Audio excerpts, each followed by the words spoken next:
Back from the high tea and fortunate to be here presenting this panel and heard the first panel which was very insightful. All the different leaders from different industry has given so much good insights on the topic and it was quite engaging and I expect the same engagement with this panel also. So I welcome all the panelists as a moderator. And as we all know, the topic which we are going to discuss today is leading peers. My take on this topic is leading peers is a situation in an organization where you have your friend or a co-colleague who is becoming a part of your team. The person with whom you have worked for years or months, you understand that person, he understands you well, and because of whatever situation in the organization, now you or him is moving into a leading position, and now you or him becoming a subordinate reporting into you, vice versa, and then how this situation becomes tactful or critical in the organization, and you being a leader in the organization, how you are going to manage this situation tactfully, making sure that it is not only good for you as a leader as well as for the entire team and then obviously for the organization. Me being in supply chain for last 20 years, worked in different industries, majorly spending time in telecom. Fortunately, why I am saying fortunately, I will come back to that point, but fortunately I come across a situation where I have to lead the peer only twice in 20 years. And now coming back to the point why I am saying fortunately, because leading peers is not a ball of a game for everyone. You need to have a good level of maturity, understanding, skill as a leader to ensure that you manage your friend or a peer effectively, ensuring that you deliver the targets, you deliver the deliverables, and finally the mission of the organization effectively. And I'm sure my panelists will agree to what I'm trying to say, and then obviously we will touch upon different aspects of leading peers. So starting with, so pardon me, I'm carrying a diary, so not reading from it, but just to ensure that we don't miss some important key aspects of leading peers, and we cover them. So starting with Sahil. What is your take on leading peers in organization?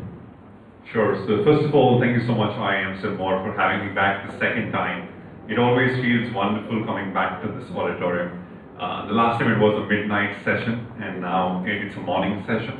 Anil, I think you set the context really well, right? When I was going through the entire pedagogy of the way the students at IIM Sirmaur have designed NIRMAAN 2019. They've actually touched upon a lot of aspects on leadership, and not just the traditional concepts of leadership, but also leading peers, which is the topic that we're discussing today. Right. I think we've come a long way from looking at the concept of age directly proportional to seniority. Someone who was, elder to us was, meant to be senior to us. That concept is long gone. We move to a concept today where it is the skill, the agility, and the relevance that makes all the difference. There are still a lot of people who I interact with on a daily basis across the country who have that old school of thought saying, "Tum nahi jante hamare zamane mein kya hota," right? You don't really understand. You haven't gone through it. We have seen more Diwalis than you. No one's taking away the experience. But if that experience can't be tangibilized to the current context, I think it's failure. Point number one. Point number two, as far as leading peers is concerned, I think that the topic would have been a lot more relevant, and I'm sure we'll touch upon it as my panelists also talk. It's not about leading peers, it's about leading equals. Because leading peers, I look at it from two perspectives. One, you may have a peer who might be very, very senior to you in terms of years of experience, but may have a slower career path, and therefore you and he or she and you are at the same level, and therefore a peer.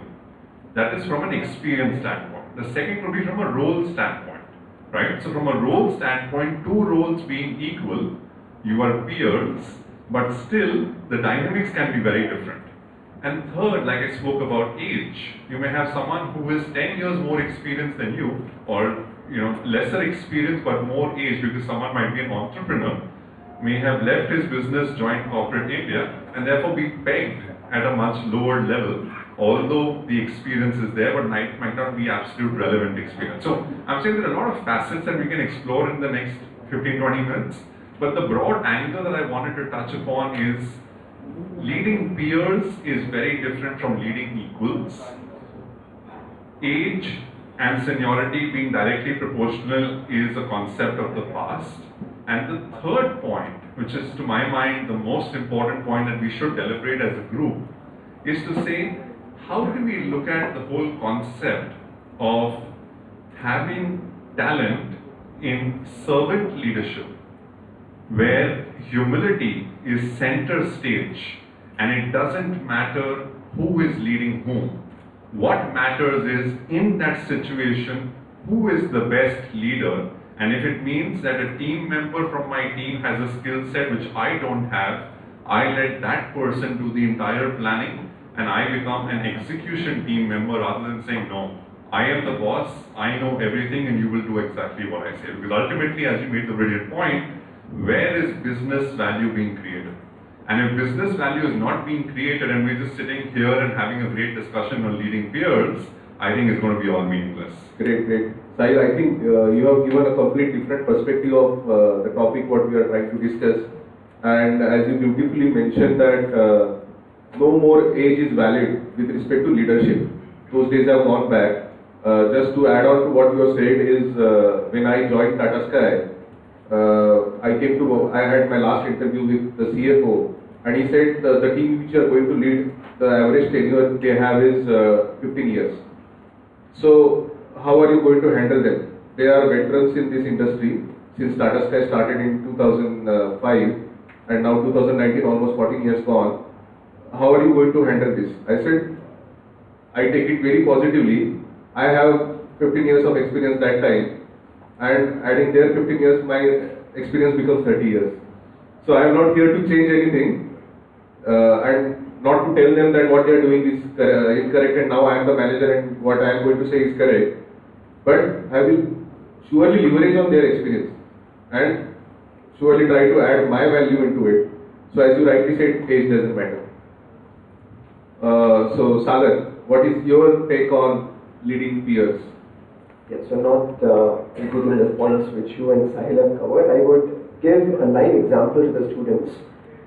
Whatever they said, I have experienced in my life, because being a technical engineer, the minute you join engineering in a company, being a shift in charge, the operators that you have are all 40 plus, and their experience is more than your age.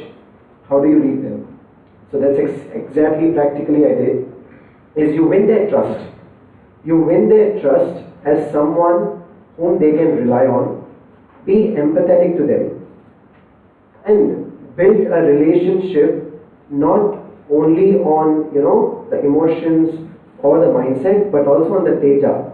Respect the data, and you will always have an unbiased opinion about what decision are you taking as a leader, and people will start respecting you. Because the minute you get into emotions and attachments, you are bound to make mistakes unknowingly. And that's a very thin line about leading peers.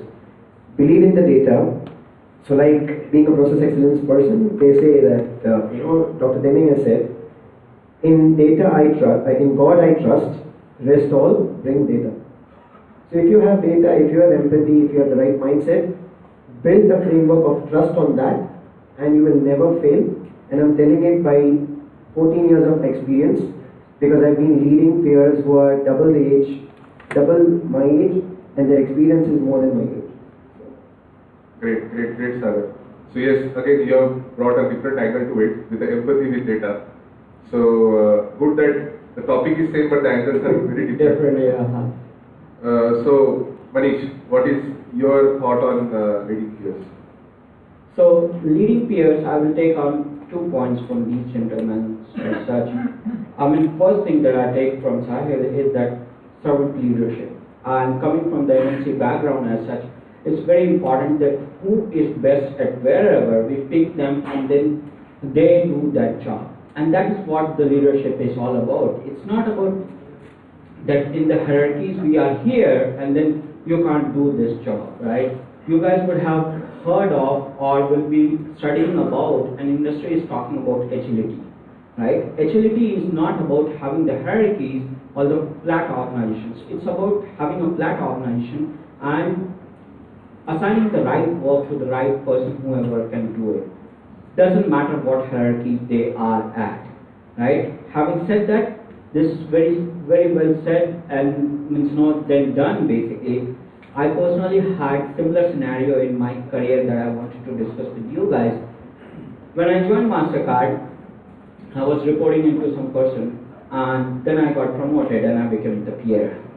And that is when the challenge starts, right? So, I mean, you do everything to overcome these challenges. You do, whatever you can do, but sometimes those challenges cannot be overcome. That is the fact of life, that is the reality as well, right?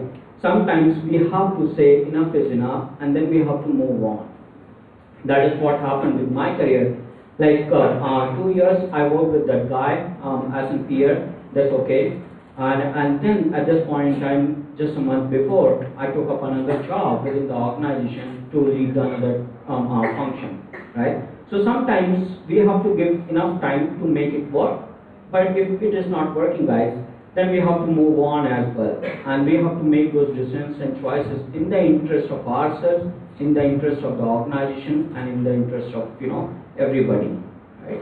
So don't be afraid of making those choices and decisions and say that it's not working out. That's my take. I think we were just warming up right now, and I see a lot of people in the audience right there. So I want to just flip this across, right? We said all the nice things so far because we were just warming up. But let's bite the bullet, because it's extremely important to bite the bullet, right?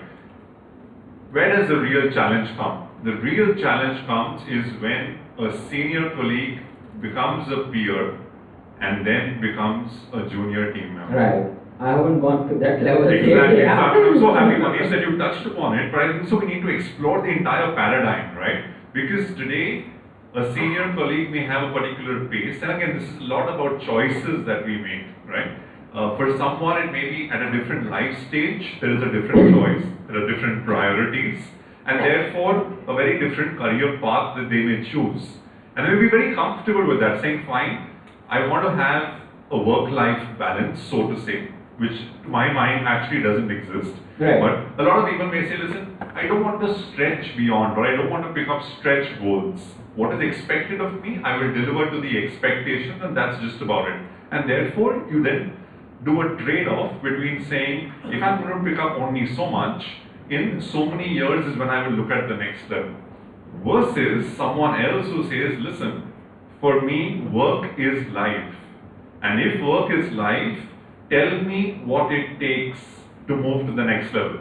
Right. And I think a lot of millennials sitting out there will resonate with this to say, give me clarity. Tell me what my role is. Tell me what you expect from me. Help me deliver when I'm stuck, and when I get it, give me what I want. Right. I think so if we get this right as corporate India, we will see a very different face, right? I see a lot of boards inviting millennials onto their board to form policies that are, millennial friendly, but somewhere the slip between the cup and the lip is actually not about the policy, but the implementation of that policy, right? And therefore, look at the dynamics. At the end of the day, we all are human beings driven by emotions, True. right? All the data that we look at is data to justify why I took that decision. But where do most of us take that decision from? Our gut. That, yes. Yeah? True. And therefore, why do we, when someone walks into a room, the first vibe that we get, oh my God, this guy is nice. Oh, I don't like his face. Oh, he seems too arrogant. oh, he seems really friendly, let me meet him after the panel and ask him a couple of more questions, right?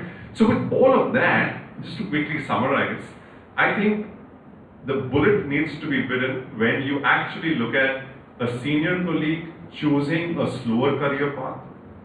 You are on fast track.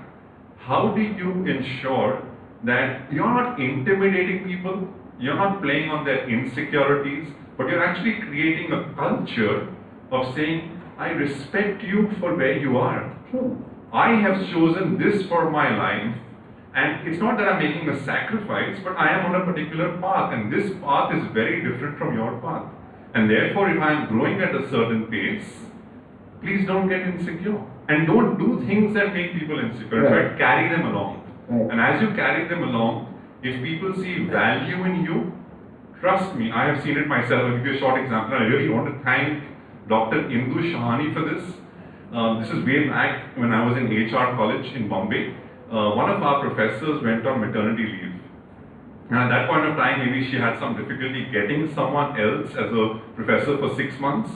And I was doing my BMS, a Bachelor's of Management Studies. And she said, Sahil, from next Monday, you will start teaching FYJC, which is junior college. And I said, are you kidding me? I've never taught a class. And these are 120 students, they're going to rag me. And she says, no, Sahil, I'm sure you'll do it. Now that to me is leadership. Right. Taking a punt on someone saying, I'm sure you will do it, and then the responsibility sits on our shoulders to live up to that expectation. My journey of industrial academia started way back then. It moved on as I was teaching junior college. I went on to doing BMS, completed my BMS, did my MBA, started teaching BMS. Great. I finished my MBA, and here's where the crux of the story comes. I was invited by another B school to teach that executive MBA batch. Coming back to your point, Sagar, the average experience of the executive MBA batch was more than my age. And I said, I'm sorry, I'm setting myself up for failure. I am not going to pick up this assignment. And the dean of that college again had faith and said, Sahil, you can do it, take it up. True. And I asked him a question. I said, why do you believe, there's so many people out there in the market, why do you believe I should take this up? And he says, it turned out to be a mentor later on, but he ended up saying, Sahil, it is not how many years of experience you have that matters. It is how you make those years count. And your job in the classroom is not to go and tell them that you know more than them. Your job is to bring out the best in each one of them. And I think you can do that very well. And if you can do that, peer-to-peer learning is much more effective than a sage on the stage. So get down from being a sage on the stage to a friend by their side. Well said, Sahil. I think the example that you gave, that was speaking. Well said. Connecting to the same topic, what you said is, it is always better to learn from the peer. There is a team. There are two professionals working together. Let's take a hypothetical example. They have the same years of experience, same years of knowledge, same designation. And for some reason, now one person has been promoted to lead the team, and now the second person has become a part of his team. Now, because they were peers and friends also, you always have a situation where you have unexpectations. You know, so like when I say unexpectation is, the team member is saying that the new manager is my old friend. So even though I perform bad or I perform poor, it doesn't matter. He takes the leader for granted. Same way, the leader is saying, he is my friend, I know him very well, he has amazing potential, and now he is part of my team, so he will do his best for me. So, it is one-sided expectation both are having. But actually speaking, whether it is practicality or not, we never know. So, in such situation, how a leader should react. So, Anil, while you said it's a hypothetical situation, I think many of us will resonate with this, and in our own corporate lives have examples that we can surely talk about, but of course without getting into names. See, Anil, it's a complicated situation. And I think so I want to get to the epidermis of this. Just peel the epidermis out and go to the bottom. Where is the problem? The problem is that each one of us wear a mask when we go to work, right? And we remove that mask only with people who are part of our inner circle. Circles, yeah. Correct. So which means we're actually living two lives every single minute of the day. Now, when it comes to friendship, is that friendship a friendship which is with a mask or without a mask? And then, what is the personal equation that you have with the individual and what is the professional equation? So, for example, if it's the personal equation is fantastic, I will party with you and I'll say, dude, you deserved it. Though in my heart of heart, I may still feel even I deserved it, right? But if I don't have that equation, and if in every interaction I will smile with you because you're my boss and I need the job, at the back of my mind I'm thinking, yaar, kaise ban gaya? You know, क्यों बन गया? क्या सोच रहे थे ये लोग? Right? And therefore, in every moment, the first thing that you say, my body is going to react in a way which I will rebel. But I can't do that because it's the corporate world, so then I need to mask it. And when I mask it, I will then say, yeah, sure, we'll do it. And then I go back to the team and I say, yeah, pehle pata hai, we were peers.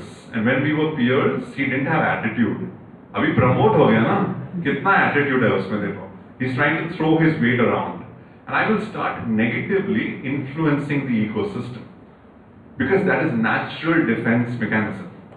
Now the question is, are you, if you're the person or you're the protagonist, are you smart enough to pick that up and have that candid conversation with me saying, Sahil, we are friends, we were peers till 6 months back, now you report into me, the equation has changed. What is it that's troubling you? Let's talk it out. Man to man, heart to heart. And unless you don't have these candid conversations and we keep hiding behind the bushes to say, there is a problem, but I don't want to take it head on, let me play politics, as you rightly said, just push it around and do all of that, I think you will survive, but you will not thrive. And if each one of us, as the power of one, want to thrive, I think we need to demask ourselves, bring our original selves to the workplace, and be who we want to be. Because if you don't allow a person to be who he wants to be, that person will never perform at his or her potential. And therefore, Anil, if Anil doesn't have that conversation, does Sahil walk up to Anil and say, Anil, I think you've changed, man. You're not that guy. Can I feel comfortable to give you upward feedback? Can Anil tell me that, listen, Sahil, I know you're a guy who never talks behind my back. Why are you going and poisoning the ears of the team members saying that Anil has changed in the last 6 months just because he's got promoted? It's not good for me, it's not good for you. Candid conversation, meaningful conversation, heart to heart, man to man. And just to add to that though, Sahil, deciding upon whether we want to have that conversation or not itself is a big decision.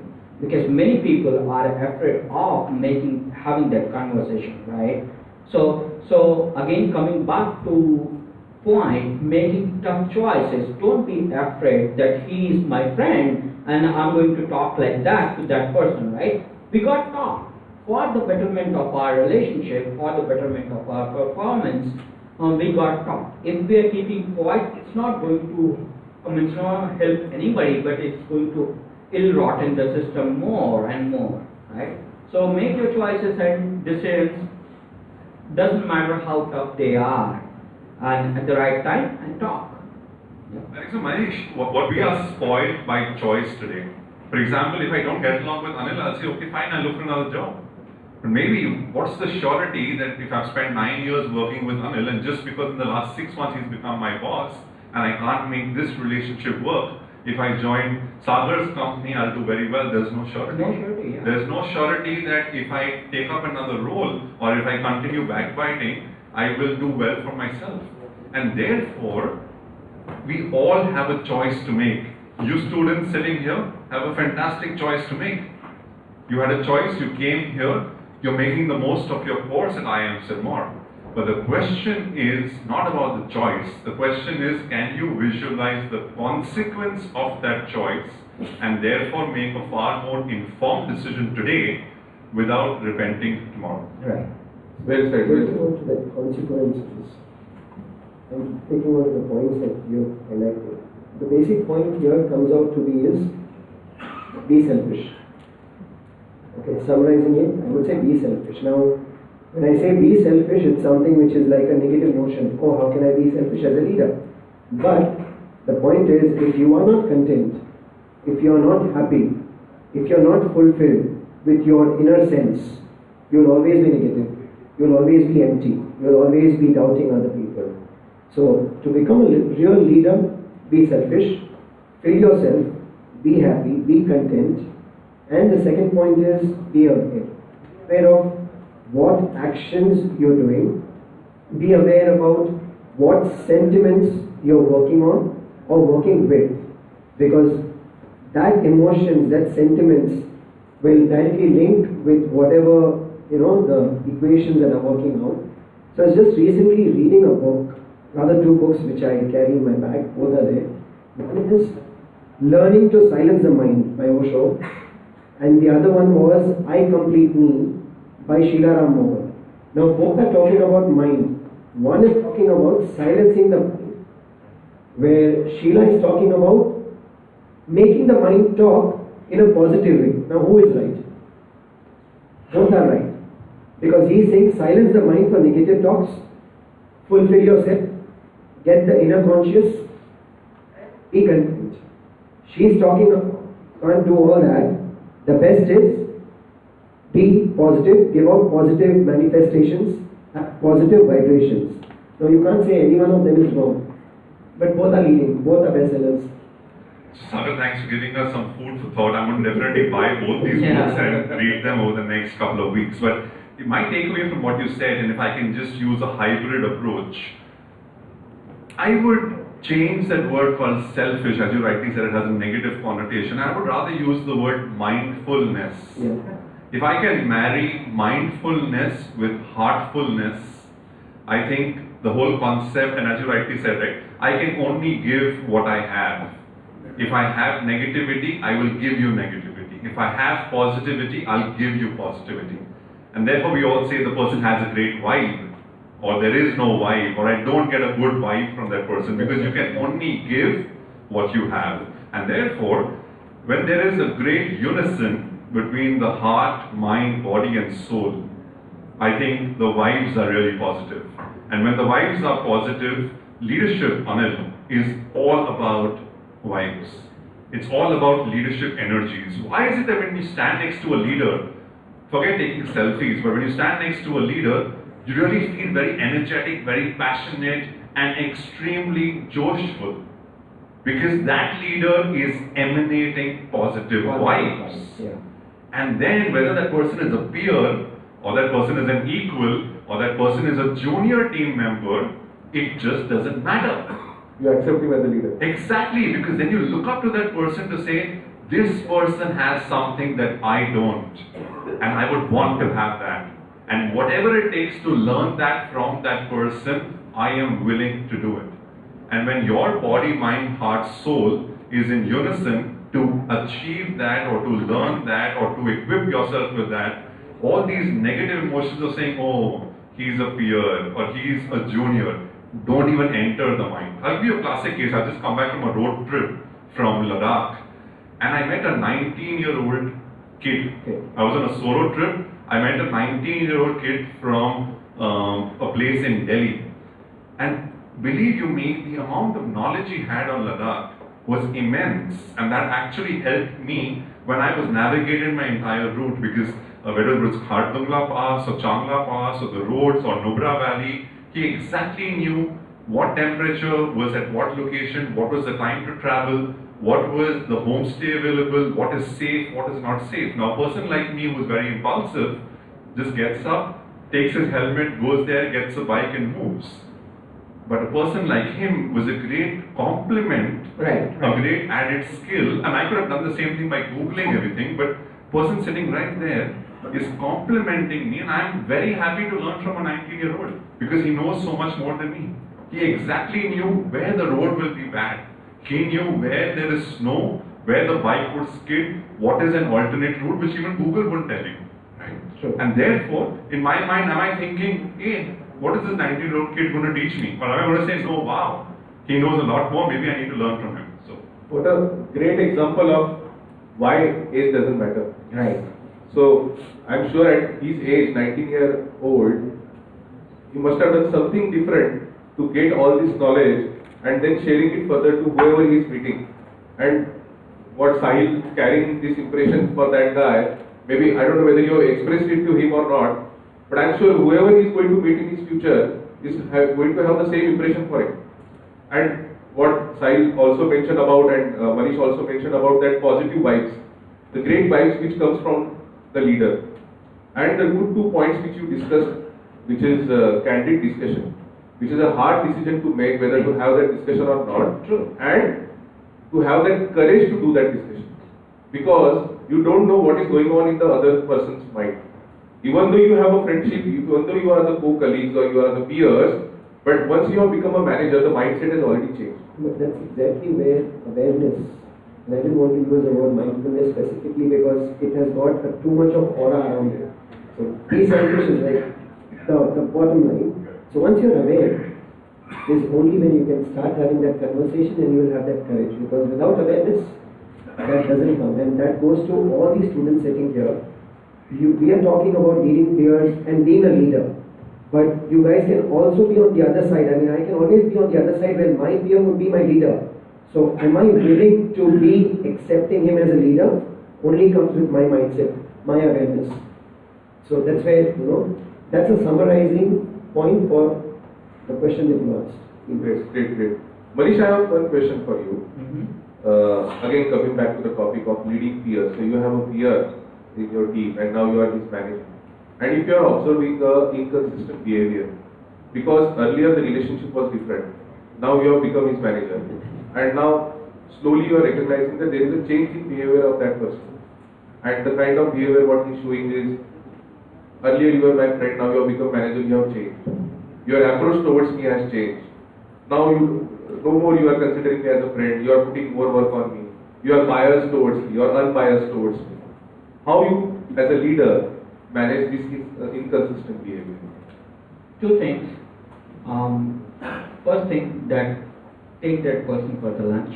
Right? Yeah. Why I chose the lunch piece because I'll take it a step further. Take that person out for drinks. Yeah. Believe you me, it works 10 times better than lunch. Yeah. A Friday evening, a common topic, what we typically call as bhasad. Yeah. Do that on a Friday evening, let him or her pour their heart out. True. You will say someone doesn't drink, doesn't matter. Take that person out of the work environment. Yeah. That is Friday very evening, alcohol, it does magic.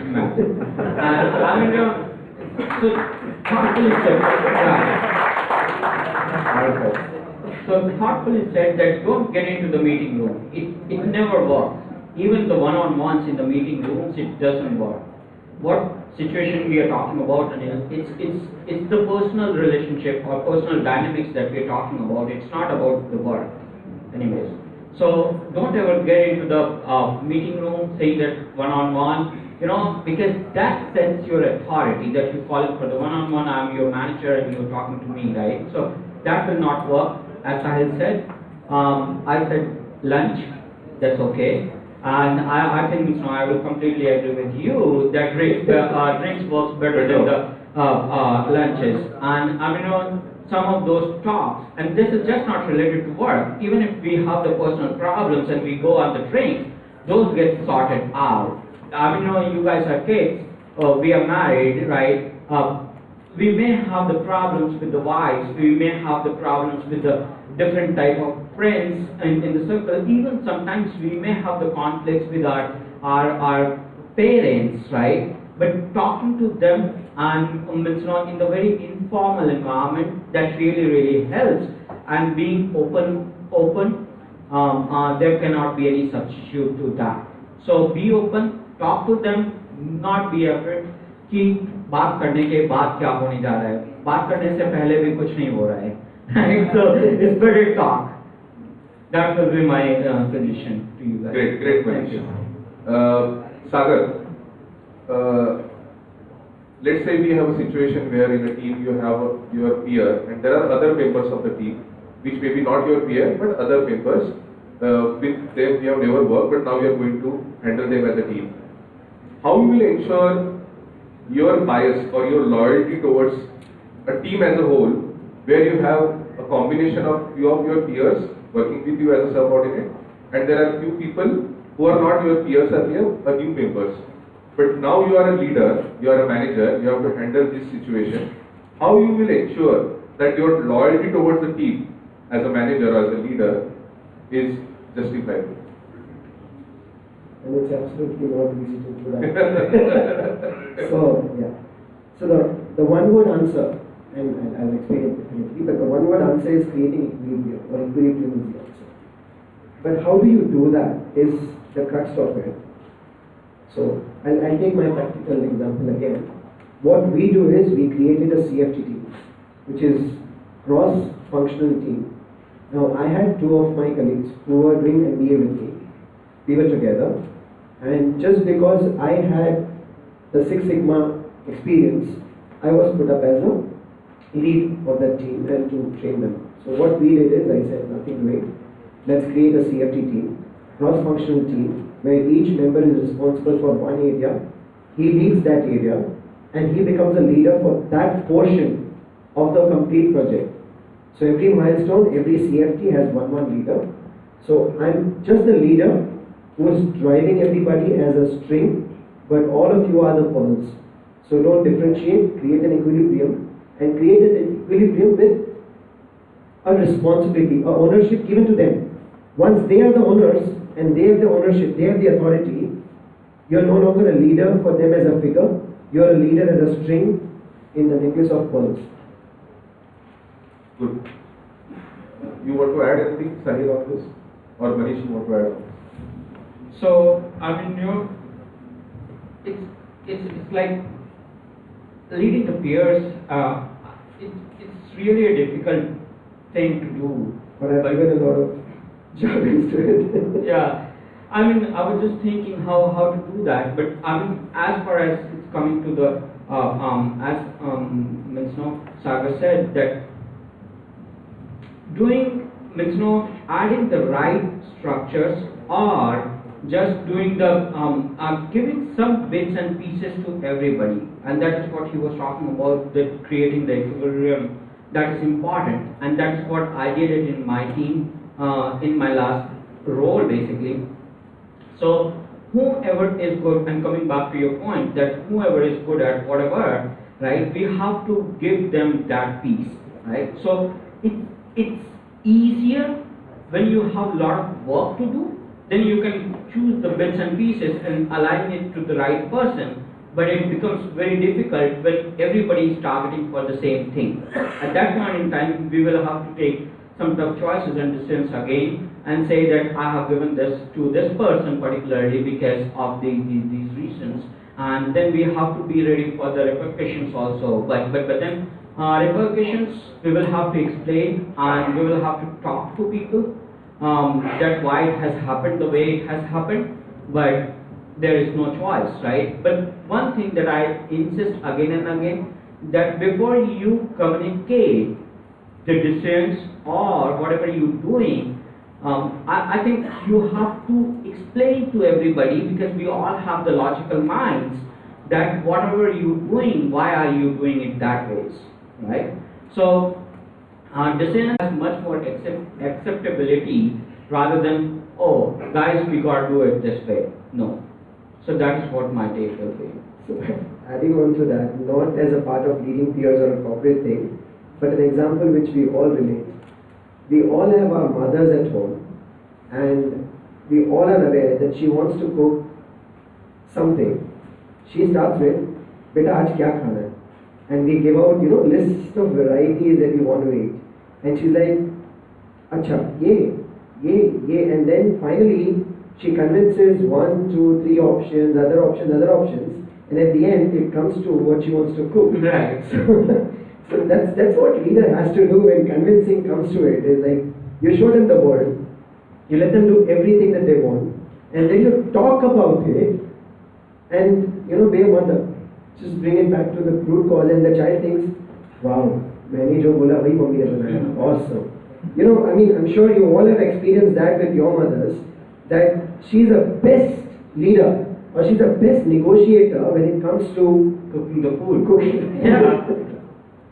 So, life is simple. You take simple examples, you take simple things, and you will never be able to, be confused in life. So don't try to look at very complicated things. The job of a leader is to simplify things, give simple examples, talk simple things. And another example to the situation that we have, it's the simplest way you can put it across. Yeah. I also think we live in a very, very ironic and paradoxical world, right? We're standing here, we're sitting here, and we're saying simplify things, but actually the world out there is very complicated. Complex, yeah. And each one of us are responsible, and we need to take responsibility for how complicated we make it, right?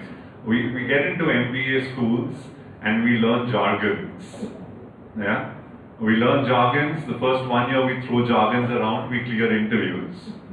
And then someone asks you a very, very simple question, and you start wondering, is it a trick question, or is it actually such a simple question, right? I think this is a lot to do with our entire upbringing as well, because again, why is it so paradoxical? And I like the way you brought about clarity, communication, being authentic, and all of that. But as we grow up, our parents give us drawing books and crayons, and they say, "Beta, ये box के अंदर आप draw करिए, color करिए. This color in this box." And the moment Sahil joins India Inc., on the first day of his job, he is told, "Sahil, we have hired you just because you think outside the box." How bloody paradoxical, right? As a child, I was told, please draw inside this box, बाहर line जाएगी तो बेकार हो जाएगा. And when I joined the corporate world, I'm told, Sahil, please think outside the box. Point number one. Point number two, before coming to what you said, Manish, which is very, very right, I think before communicating, before giving clarity, before simplifying, the first step, Anil, to your question, which is a brilliant question, is awareness. Am I aware that I have a bias for team members who are close to me vis-a-vis new team members who come onto the project? Because if I don't have awareness, I'm going to think everything is normal. Then this whole concept of communicating, clarity and all will come much later, but the first step is to have awareness. Once I have awareness that yes, I have a bias, then the next thing is coming back to my earlier point of, am I making a conscious choice? Many leaders choose to continue to have that bias for whatever reasons best known to them. And then they camouflage it to have a conversation, but let you tell me no, that every single person out there is intelligent. If you think that you're the only intelligent person in the room, there is no bigger fool than you. And people can see through. So if you have a conversation saying, you know what, I am absolutely objective. You are as important to me as she is because she's been with me for the last 5 years and you've just joined the team. But you continue to exhibit a bias towards this person. Ladies and gentlemen, please don't think that this person can't see through you. Yeah. They can see through you. And then coming back to your point of being authentic, if you're not an authentic leader, first step, please don't call yourself a leader. Yeah. Be a manager, do your job, be an individual contributor, play that role. But leadership is the most abused word in this country. Because a leader with no followers is no leader. Well said, Sai. I have another 2 points in my mind, which leads to one question. So, when you come to a situation where you have leading peers, I want to go one step behind. Before the situation comes leading peers, these peers are together. And why the situation has come where one peer has gone to a leadership position and one peer has remained there. So there are 2 aspects to it which I see, and obviously you can add to it. Organization has seen something different in the person to whom they have promoted as a leader. And what different they have seen in him could be its organizational perspective or the initiative or the confidence that person has shown. So I am coming to the point that as a leader you have to gain respect from the team, and you have to influence your team for all the different decisions and actions that you are doing. Is it necessary that the person start doing that only after becoming leader, or he should start doing that before he gets promoted as a leader, so that when he actually becomes leader, it is business as usual. It is not, he is not changing his approach or way of working only after he is becoming leader. If you are a good leader, leadership skills are there in you, you are already a good communicator, you are already a good team member, you are already given away all your vices, and because of all these positive characteristics that you have, organization has seen a leadership skill in you, and that's why you have been taken to a leadership position. So, what is your take on this, that should you wait for you to get promoted and then you start showing leadership qualities, or you should be, those skills should be there with you always, so that organization or management see that leadership skills and then you get promoted? So I think the question behind your question is to say, are leaders born or made? Right. Right? Yeah. That's one part of your question. But you asked 3-4 questions in one question, so let me try and answer that. One, are leaders born or made? Number two, coming to the point of, when do you really start peaking? As you get up the summit, you used to start peaking, right? So when do you start peaking? I think progressive organizations are very clear. You need to perform at the next level 6 months before we promote you. If we don't see those skills, sorry, you will not move up. Again, there are deltas that happen based on market forces, based on talent crunches, where conscious calls are taken saying the person 70% there, 80% there, let's take a punt. But then there's a robust development plan for the individual. The third point, Anil, to your question, is to also say, as each one of us groom ourselves as leaders, each one of us have a natural tendency or a natural trait that is a trait that is prominent. So we might be a very high task leader, or we might be a very high people leader, right? Now, unfortunately, as you go higher, the oxygen levels go lower. And therefore, the crux is not how technically sound you are, or if Sagar is a black belt 6 Sigma, fantastic. The first 5 years of his life, he has got all his promotions because he's black belt 6 Sigma, super, he knows value stream mapping, he knows reverse engineering, he does all of that. The question comes up when he moves from an individual contributor to a team leader to say, does his team respect him? Do people love working for him? Do people in the organization say, Sagar is the best manager in our company, I want to work for him? And that is when the technical expertise is a given, but what takes prominence is your relationships, your networks, your people management skills. And therefore, does that come naturally to some people? Of course it does. If you just do a simple MBTI, you would realize what are your natural preferences. But for some people, they hone those skills as well. Maybe someone's not very comfortable standing here and addressing out to 300 people, but that person knows that tomorrow if I'm going to be the CEO of the company, I need to talk at the AGM. I need to talk to my employees. I need to have a town hall. I can't shy away from it. Doesn't mean that I need to go because all this life I've lived in a small town in India and today I have an MTI and I need to go to British Council and do a course. I need to go to Harvard and do a course. I better well do it because the role demands that I'm an effective communicator. Some people, some of us are blessed with having reasonably good communication skills. What is that other area that I need to work on? Point is very simple. Do we know what are the roles of the future? Are we building skills today, the way you guys are doing your course today? Is an MBA enough? I want to contextualize this question if I just take another minute. Are you guys doing enough? What are the roles of tomorrow? What are the skills you are building today? And therefore, the question that you need to ask yourself is... One step further. You said that we have to... Sahil said that, we have to start working and exhibit those qualities. Let me ask all of you one question where you can just raise your hand if it's yes or no.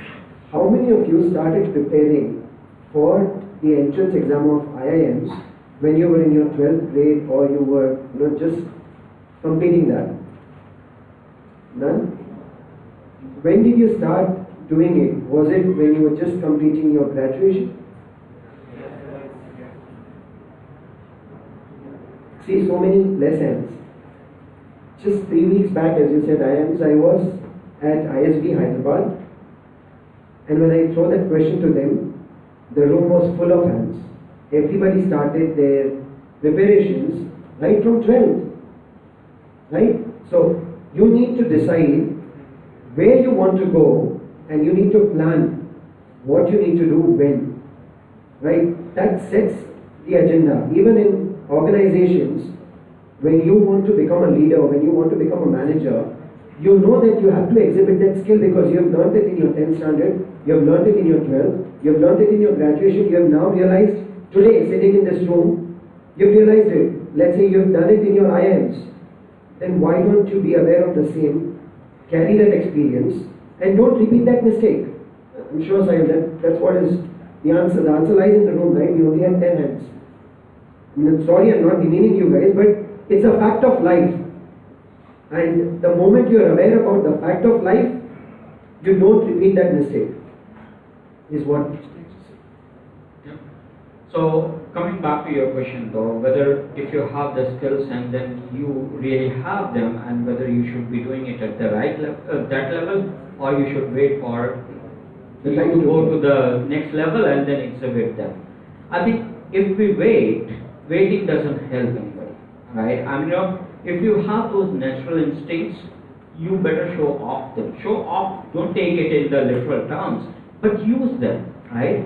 And if you're not using them, you are not doing justice to yourself, you're not doing justice to your organization, which might be using your skills, right? And then you are not showcasing those skills also. So how does the senior management decides that what happens, right? Once you start to exhibit them, then senior management becomes more confident about yourself, and you start to get some level of buy-ins within your peer group as well, that okay, Manish is doing a little bit more than what I could. If he is raising his hand, the next competitor within your peer group will be forced to raise his or her hand next time. If he doesn't do that, some way or other, he is realizing that he is not doing that and Manish is doing it. Right? So some kind of buy-in starts to happen there. Whether people accept it or not, that is another matter. Right? But then it syncs up. First thing. Second thing is that do it with the due respect to the peer group. Okay? You shouldn't be so aggressive that I want to do it, I have the skills, let me do it. No. You have to take care of your peer groups and your subordinates also, that you're doing it, let's do it, right? And sometimes, guys, as there was a movie in order named Bazigar, right? बड़ी बड़ी चीजों को जीतने के लिए छोटी चीजें हारनी पड़ती हैं, right? So if you have to win the battle, and in order to do that, to get the confidence of your peer, if you have to give him or her some space, give it to him or her, that will get you the next level and the buy-ins, rather than competing at that levels with the peers. Right? That is my tips basically. Thank you. I think we've given a lot of gyan. Let me give you one practical example. Look at it this way, right? What has worked for me? One thing that has significantly worked for me, and I'm going to be very careful of this because yesterday when I sat through a couple of sessions, some people took it very personally, which is the whole subject of diversity. I think diversity, we just restrict ourselves to thinking about gender diversity. I think there are multiple facets of diversity that we should touch upon. I have personally taken a conscious call of including and having inclusion as a concept within diversity in everything that I do in my daily life.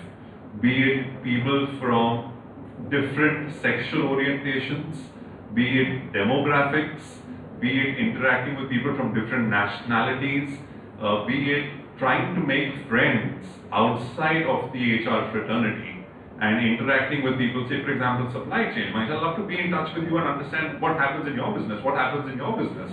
Forums like these are a great way to understand people with different thought processes.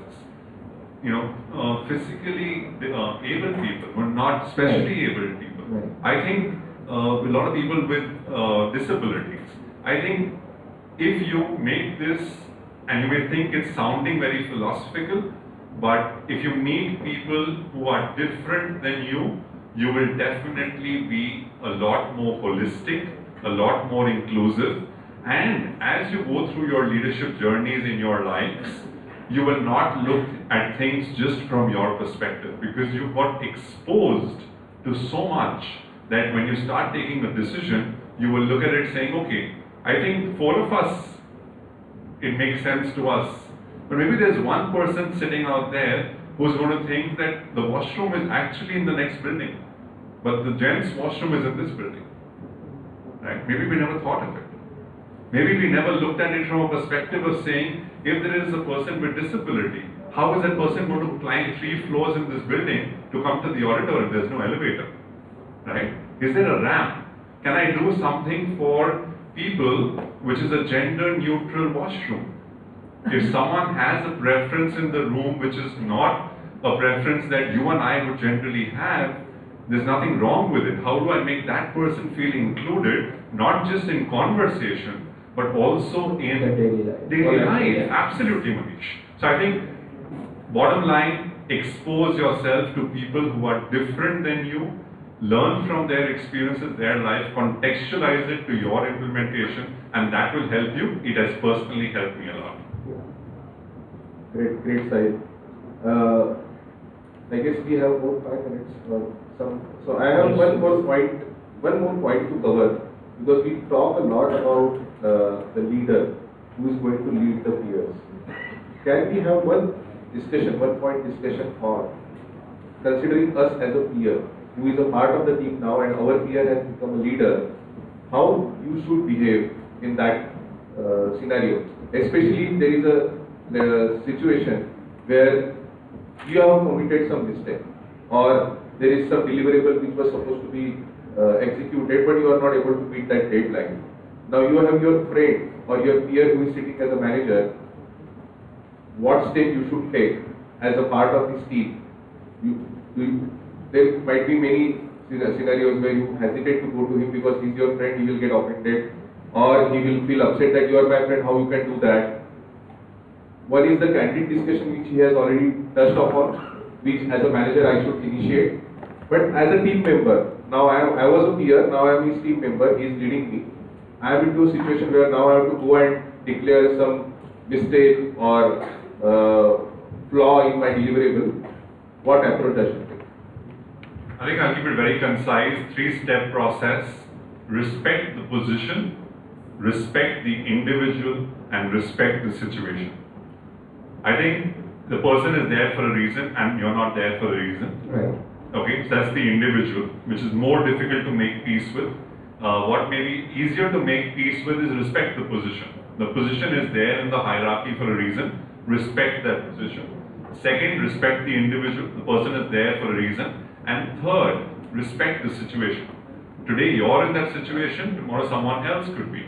And it's but natural to be professional. So just be absolutely professional about it and say, sorry, we planned something, we were working on it, kept you posted, something came up, there was a challenge, we've not done well, we've done a debrief with the team, there are learnings for us, we will cover up, wanted to keep you posted, any guidance you have for us that we've missed out, happy to take your guidance and move on. I think no one's going to shoot you for making a mistake.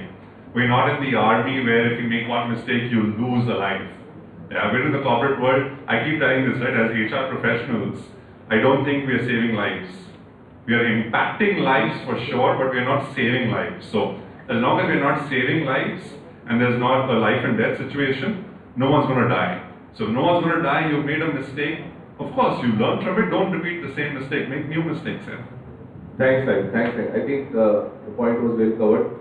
So with this, I guess we have covered a lot of insights on how to handle the leading peer kind of a situation. Now, I think we should open the floor for having more questions on this topic so that we can give some information. We have one Already see a hand going up there, yeah.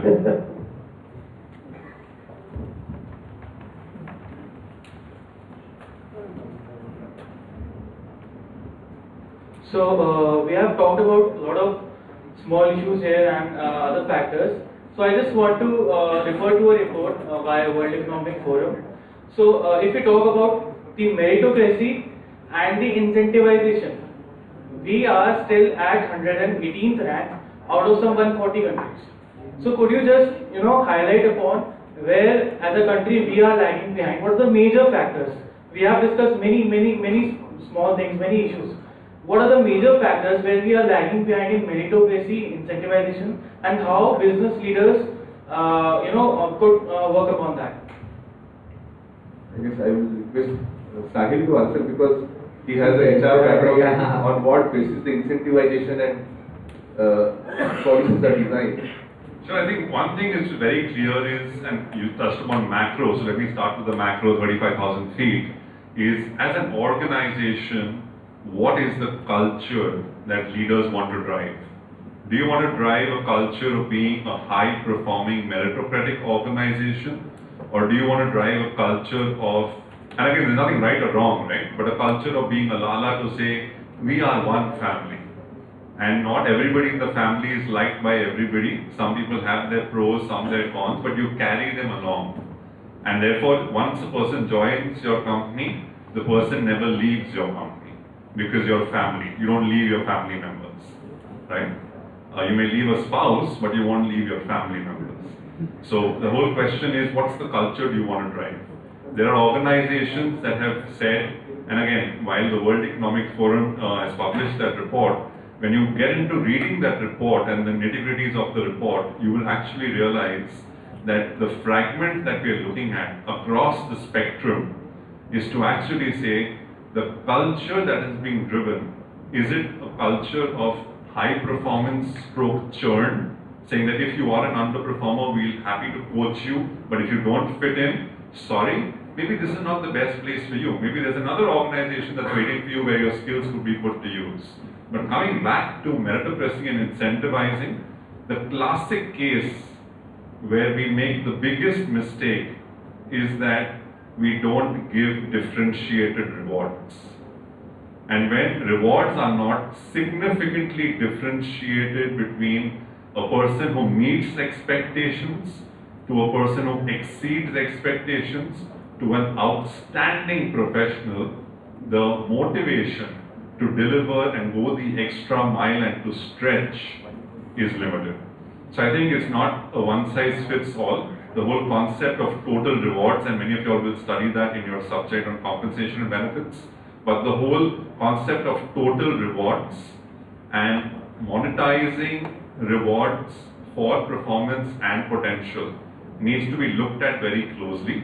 It is very subjective in different organizations because there's a human element involved, and that bias I don't think we can eliminate, but as professionals, as leaders, as human resources, if we can mitigate it to as much an extent possible, I think we're doing the right thing. Just to add on what Sahil has just mentioned, and as he rightly said, that every organization has its own culture, and there is a human thing on the top of it which drives these policies with respect to incentivization in the organization. I can quote an example of our organization. We are Tata Sky, who is a part of Tata Group, and at group level there are certain policies which are being followed. But in our company, Tata Sky, we have a policy of incentivization where we have ratings of 1 to 5.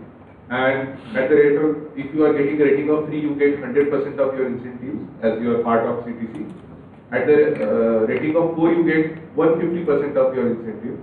And at the rating of 5, you get 200% of your incentive. You get the double the incentive what you are supposed to get. There are a lot of objections which has come from board of directors. That what are you doing? Why you are having such drastic incentive policy, which is obviously good for employees, but you are setting a different trend altogether, and this is going for, I guess, since we have our MD, which Mr. Hari Nagpal, who has taken his position last 7 years back, and he got this policy in. So, there are big questions being asked to him that no other group company is following this. Why you are doing it? He said, the answer for him was clear that I am responsible for my organization. I want to drive this culture, and as you rightly said, the differentiation between a normal performer, then the good performer and the outstanding performer, he wants to drive that very, very strongly in the organization, and that is why he has this strong incentive policy, and I think which is working very successfully, and he don't have any intention. That's why he made it clear to the board of directors, I don't have any intention coming under pressure from board of directors that because of my other companies are doing it, I have to do that. I am responsible for the company. I will drive the culture what I want to implement in my organization. So I think it's phenomenal. Sorry, it's phenomenal because 50%, right? And imagine going up to 100%. It's great. 200%, right? Getting double, almost double, right? So if it's 100, 150, and 200, going double 100% from an average to an outstanding performer. Just imagine if you guys are young, energetic, have the josh.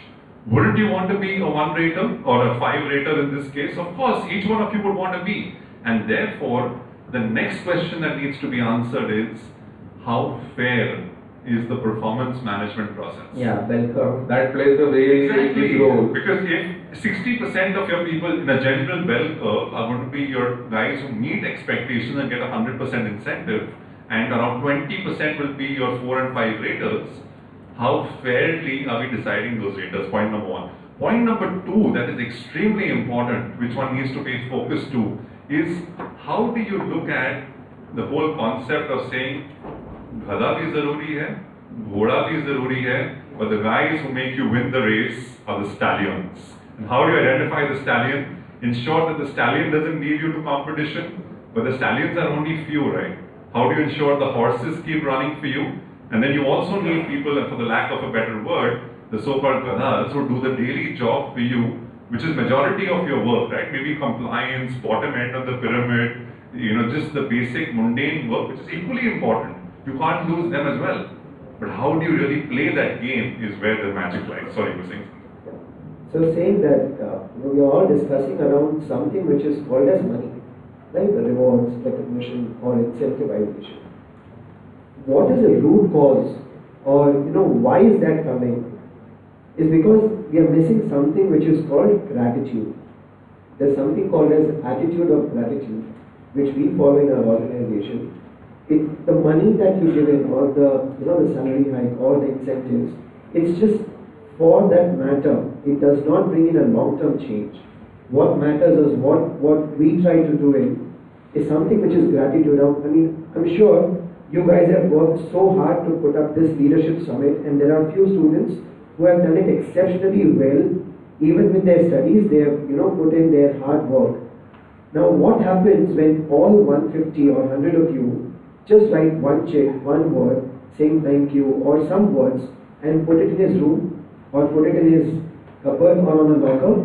He will be full of joy, and that incentive will make him run not for this leadership summit, but for all the leadership summits that are going to come in IIM. So that kind of gratitude, that small act of gratitude, works better than money, is what my personal opinion is.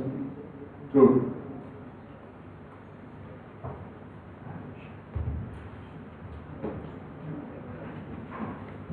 Hi, my name is Jitendra. So my question is to Mr. Sahil. Sahil, you were here last year as well with us, winters. So you talked about how to manage peers, and this is a very cruel world, and I guess all of you can relate from your experience, where you would see that 2 or 3 person in a team were of equal caliber, and one of the person is chosen as a leader. So he might have 1 or 2 extra traits which make him a leader, but in that situation, the sense of missing out, it comes, right? So those 2 guys who have been left out. So, you have given many examples as well, like how to manage those guys, how to make sure that they're still contributing to the team. And so, like, what is the ultimate mantra for those people? Because you don't want to lose those talents as well. They have been working, they have been your stallions, to call them. But at the same time, how do you give them that buy-in to stay in the team and to have the aspirations for the team? Sure, I think that's a very, very good question. And while Anil asked that as one of his questions, let me try and answer your question, right? And I'll try and answer slightly differently. I think one thing or one subject that I really loved but I never understood in school, and I just wish I had understood it better in school, was the subject of chemistry. Alright? I think chemistry between people is something that will answer that problem. You've seen 4 panels since yesterday, 5th panel happening. What you would have enjoyed the most is, one of course is the learning, but the second is the chemistry that gets created between 4 of us.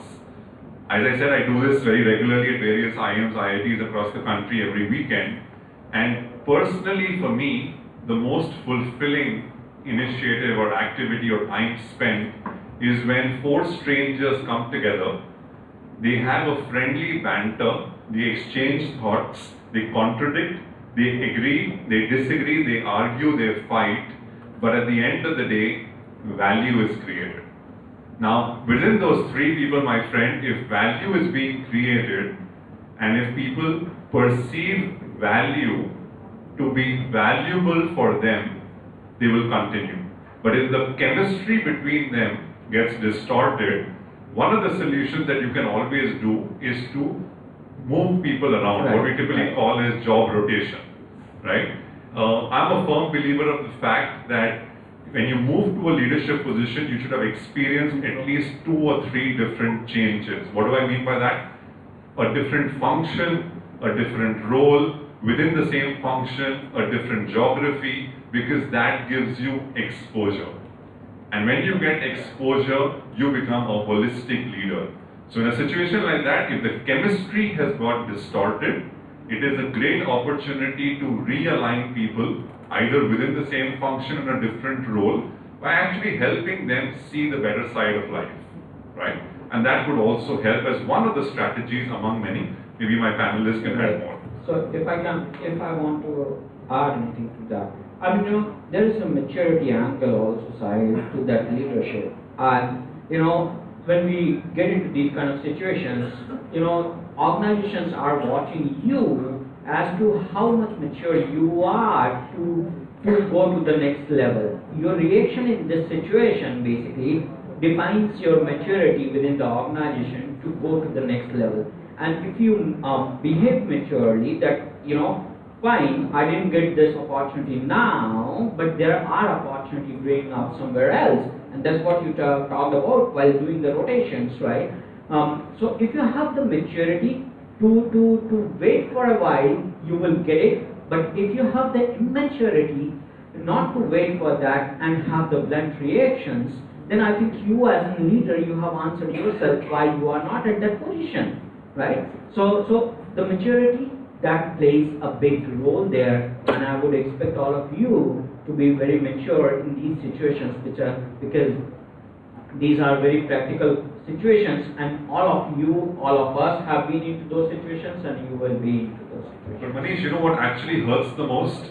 What hurts the most, and I'm not saying it out of personal experience, so don't get me wrong, but what hurts the most is when you don't get promoted in your own organization, and a competing organization sees the maturity in you, and they pick you up at the next level. Yeah. Now, what is very important is for us to be mindful of, are we getting picked up at the next level in a competing organization because we are already performing at that level and our current organization is not able to see it, and therefore it is the current organization's loss?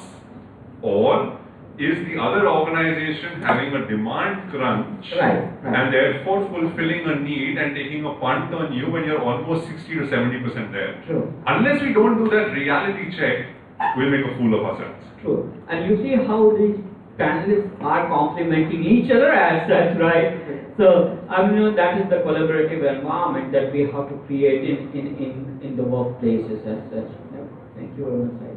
So, I guess with the respect to the time constraint, we need to stop. We are here, few of our panel members will be leaving because they have a flight to catch.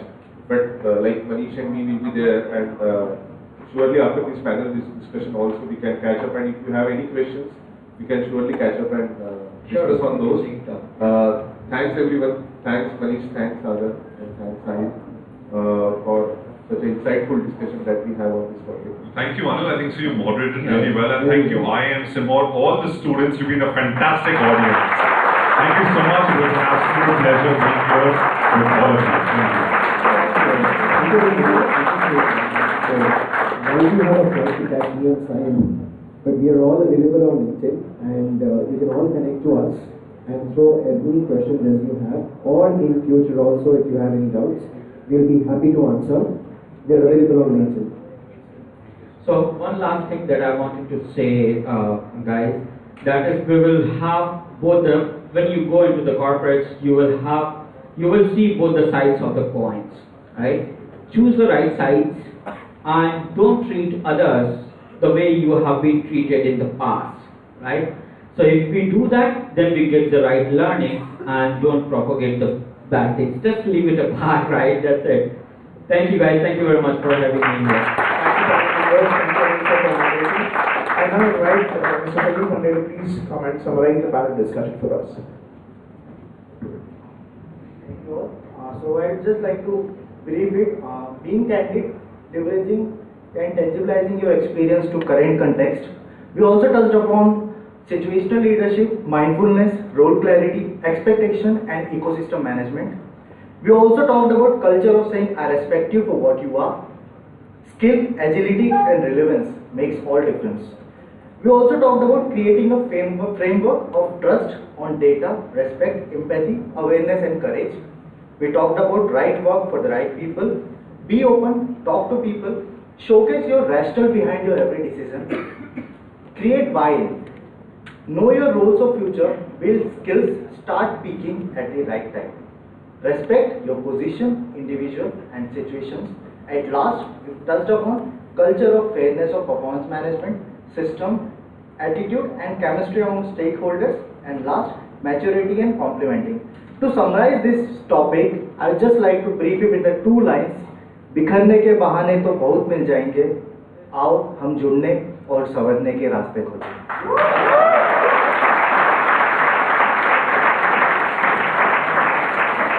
Thanks, Anil, for summarizing this so well for us. Now I would like to invite our PGP chair, Professor Pradipta Batra, and our placement chair, Dr. Sanjay Singh, to please come and felicitate the panel members.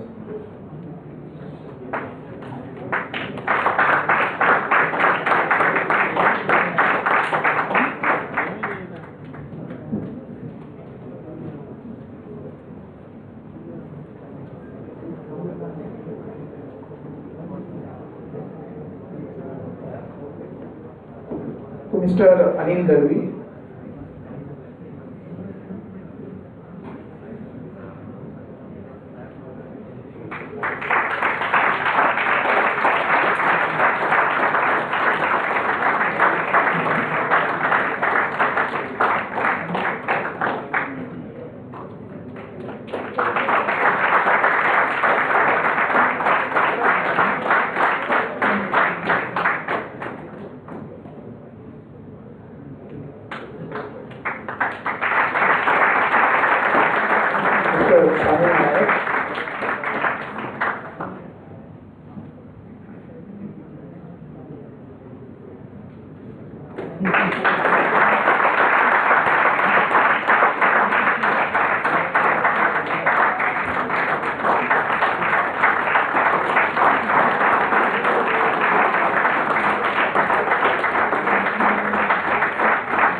Thank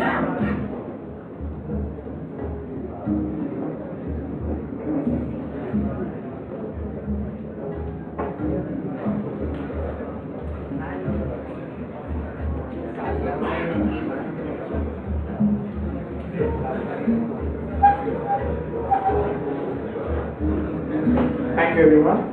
I now request all the guests to please proceed to the adjoining hall for lunch.